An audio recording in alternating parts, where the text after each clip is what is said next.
very productive, a 136 WRC+. At home, not so much, a 39 WRC+. While his performance against sinkers and sliders has gone up slightly compared to last year, his performance against changeups and curveballs has gone in the opposite direction. After posting a 134 and 136 WRC+, those numbers are currently at 58 and 13 respectively. It's worth noting that Wong's 39.6% hard hit rate entering this month would easily be the best of his career if the season ended today. It's unfortunately been paired with a 15.7% line drive rate, which would easily be a career worst mark if the season concluded today. For a hitter who hasn't slugged more than 9 homers since 2013, line drives are an important part to his game. And with that, I would suggest dropping Kolten Wong. Our next player, Starlin Castro, Miami Marlins. 472 OPS, 040 ISO, 8 RBIs, good for a 25 WRC+, and 107 plate appearances. Unfortunately for Castro, a poor start after 1 month has gotten even worse entering June. His strikeout rate has improved significantly from 19.2% to 13.1%, which is great. That's about all the positives, though, that can be found. This is frustrating by itself, but it probably goes up a notch since he's seen many more fastballs than last year. Four-seamers have specifically been giving him fits. After posting a 130 WRC+ against that pitch in 18, he's all the way down at 27 right now, with all of his hits being singles.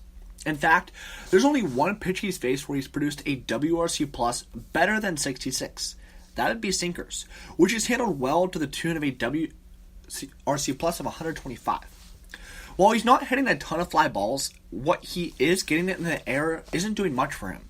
After posting a 204 WRC+ on this batted ball event in 2017, it dropped to 111 in 18 before his current mark of -12.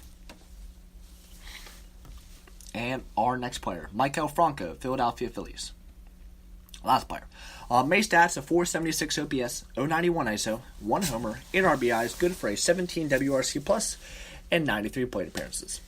The Phillies have a decent hold on first place in the NL East right now, and it has nothing to do with Franco's lack of offensive production. The third baseman has just completely fallen off a cliff too. He owned a 104 WRC+, and 844 OPS, entering the month and exits May with a 64 WRC+, and 677 OPS on the season. Franco's 9% walk rate is easily on pace to be a career high, and while his soft hit rate, 28.3% to 22.3%, and hard rate, 27.5% to 31.9%, have improved, they're still not exactly conducive to having success at the plate. On the surface, his 41.6% fly ball rate would be a good, but not when it's paired with a 23.2% infield fly rate. The 26-year-old has been much more successful against changeups thus far in 2019, 115 to 201 WRC+. Once again, though, that's basically been negated by his performance against sinkers, 122 WRC+, and 18 to 9 so far in 19. So those were our 10 worst players in May. 5 pitchers, 5 hitters.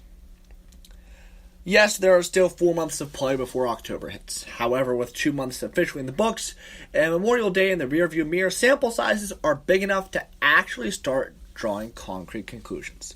Baseball is a game defined by peaks and valleys, with the goal always being to maximize the peaks while minimizing the valleys as much as possible. Plenty had an opportunity to make an impact during the month of May, but some took more advantage of it than others. The following 10 players, 5 hitters, and 5 starting pitchers separated themselves from the pack in the best way possible over the last month. For the hitters, we'll evaluate and rank their performances by WRC+, while we'll be using Skill Interactive ERA, Sierra, to do the same thing for the starting pitchers. Sierra will likely showcase a group of unexpected hurlers, but that's the point. We want to get a little deeper than the win-loss record and ERA to find out who's pitching well. We'll highlight hitters from 5th place to 1st place before switching to look at the pitchers in the same way. So let's get started with our number 5 pitcher in the month of May. Number 5 goes to Anthony Rizzo, Chicago Cubs, hitter. May stats, a 1,123 OPS, 333 ISO, 9 home runs, 24 RBIs, good for a 189 WRC+, and 108 plate appearances. Rizzo put together a good year in 2018, but a slow start put a damper on his overall stats. That hasn't happened this year.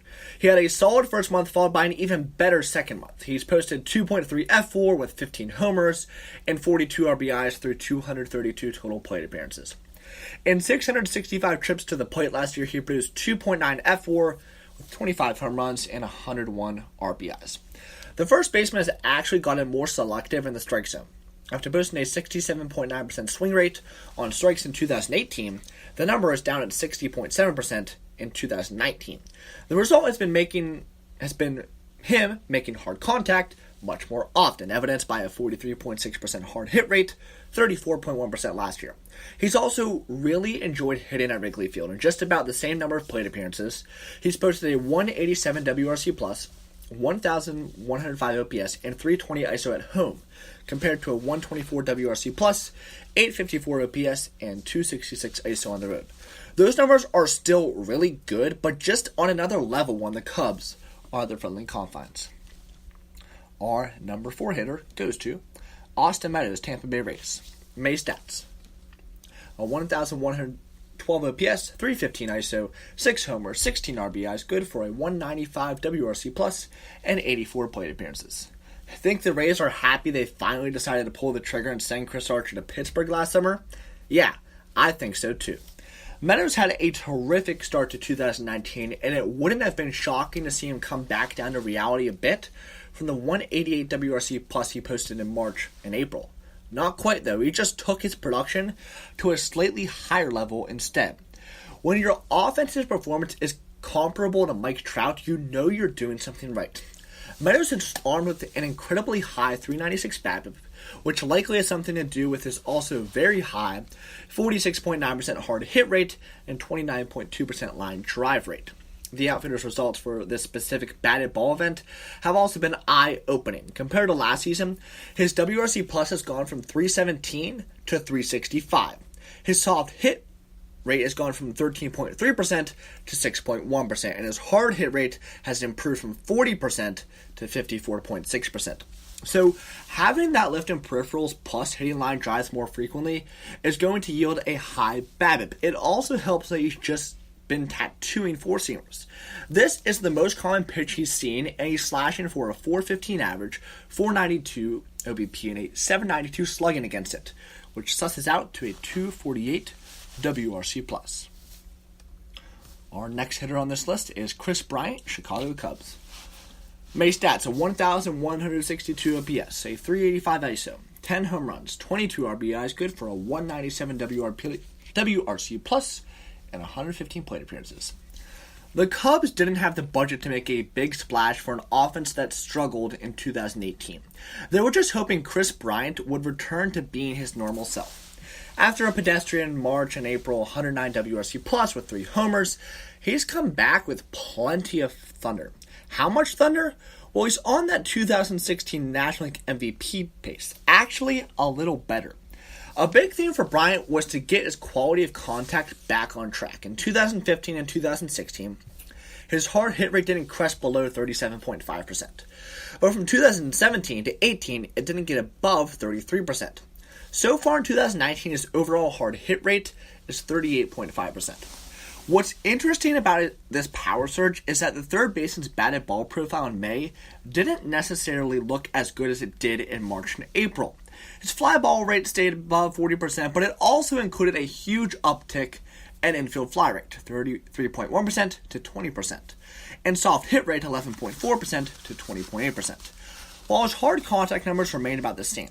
Despite those numbers, his homers per fly ball rate went from 9.4% in March and April to 28.6% in May. And that's baseball for you. All right, let's get into our next hitter. Nolan Arenado, Colorado Rockies. May stats: a 1,262 OPS, a 368 ISO, 9 homers, 29 RBIs, good for a 206 WRC+, and 109 plate appearances. So we're going to spend a good chunk of time talking about how Arenado went off in May compared to his first month of play. It's not shocking that this coincided with the Rockies getting back over 500. Entering June with a 29-27 record. They're still 9 games behind the Dodgers, but this resurgence has him in the thick of the NL wildcard race. So instead of repeating a bunch of statistics about him, here because there are so many statistics, just take a look at some of his defensive highlights and you'll get an idea of just how good Nolan Arenado is. Number 1 player is Josh Bell, Pittsburgh Pirates. May stats, 1,238 OPS, 407 ISO, 12 homers, and 31 RBIs, good for a 218 WRC plus and 129 plate appearances. Josh Bell hit 12 home runs in May. He also hit 12 home runs all of last season, which took him 583 plate appearances to accomplish. That in itself tells you exactly how much better he's been in 2019. I mean, you just look at this guy's breakout campaign. He's been equally good at home, a 181 WRC plus, 9 homers, as he has on the road, 184 WRC plus, 9 homers. And Bell has also been an equal opportunity masher when it comes to the type of pitches he faces. He's hit 3 or more home runs against 4 different off-ramps in 2019. 4-seamer, changeup, sinker, slider. He hit 3+ dingers against only 4-seamers in 2018. So a very well-deserved player of the month for us from Josh Bell. Let's get into the pitchers now. Number 5, Kenta Maeda, Los Angeles Dodgers. May stats, a 4-0 record, 30.9% strikeout rate, 4.6% walk rate, 2.73 ERA, a 3.19 SIERA, and a 0.8 F4, and 29 2/3 innings. Hyunjin Ryu is getting a lot of attention thus far in 2019, but he's not the only one pitching well for the Dodgers. Maeda's season-long strikeout rate is down more than 4 percentage points from last season, but he's controlling contact much better. In 2018, he allowed a 18.4% soft hit rate and a 38.4% hard hit rate. Those numbers are currently at 25.6% and 29.8% respectively. His slider usage is continuing to go up, 30.4% rate, but his changeup usage has jumped 8 percentage points to 23.2%. It's pretty good too. This pitch alone has led to a 32.3% strikeout rate, 18.9% swing and strike rate, and a 30 WRC+. Our number 4 pitcher of the month goes to Justin Verlander, Houston Astros. May stats, a 4-1 record, 32.6% strikeout rate, 4.7% walk rate, a 2.29 ERA, 3.10 SIERA, and 0.8 F4 in 35 1/3 innings.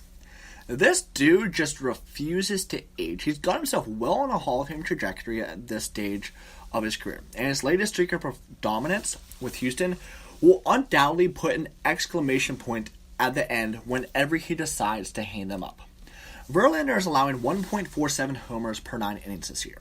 His overall success, an 8-2 record with a 2.38 ERA in 79 1/3 innings, is a little more impressive since it comes with a 40.5% hard hit rate allowed. It's not only a huge jump from last year, 29.5%, but it's also a huge deviation from his 27.7% career rate. The veteran righty has decreased his fastball usage significantly in favor of his 3 secondary pitches, and the results are eye-opening. His slider is currently producing a negative 36 WRC plus, while his changeup isn't far behind with a negative 31 WRC plus against. Our next pitcher on this list is Shane Bieber, Cleveland Indians. May stats, a 2-1 record, 32.3% strikeout rate, 3.8% walk rate, a 3.66 ERA, 2.94 SIERA, and a 0.7 F4 in 39 1/3 innings. The Indians are struggling to keep up with the Twins, but Bieber is at least doing his part. The right-hander is continuing to rely less often on his fastball and utilize his secondary pitches with more frequency. Looks like it's working. Although his walk rate increased from 2018 4.7% to 6.1%, this is a good thing because it felt like he was in the strike zone too often. His first pitch strike rate has decreased nearly 5 percentage points to 61.9%, but it's still slightly above the league average. His percentage of pitches in the strike zone has gone down nearly 10 full percentage points, while his chase rate has gone from 30.9% to 34.8%. He's making some adjustments and reaping the rewards thus far. Our number 2 pitcher on the list, Chris Sale, Boston Red Sox. May stats, a 1-2 record, 43.1% strikeout rate, 5.9% walk rate, a 2.82 ERA, 2.19 SIERA, and a 1.6 F4 in 38 1/3 innings. Although the Southpaw is sporting an ugly 1-7 overall record, his actual performance has done an about face when looking at the peripherals. Sale finished March and April with a 6.30 ERA and 24.1%